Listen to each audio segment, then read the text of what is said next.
e ben ritrovati con il TG Flash di New Sicilia, di seguito i titoli più importanti di questo pomeriggio. Anche la CGIL Catania, nonostante la commissione di garanzia lo abbia valutato illegittimo, parteciperà allo sciopero generale nazionale proclamato per domani con appuntamento alle 9:30 al porto. Il corteo, che ruoterà attorno alla difesa della flottiglia e al sostegno alla popolazione di Gaza, attraverserà le vie principali fino ad arrivare al Castello Ursino. Proseguono le ricerche di Marianna Bello, scomparsa ieri nel nubifragio che si è abbattuto su Favara, in provincia di Agrigento. Sebbene di lei non ci siano ancora notizie, è stata trovata una scarpa che, secondo i familiari, le apparterrebbe.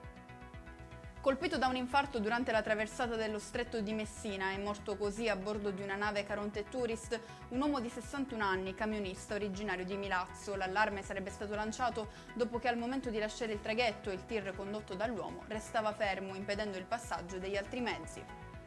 Presentato dalla difesa di Pietro Capuana, imputato nel processo dei 12 apostoli per abusi sessuali nei confronti di minorenni, un ricorso alla Corte europea dei diritti dell'uomo. La decisione nasce da presunte gravi violazioni dei diritti fondamentali e dalla mancanza di un giudizio realmente imparziale.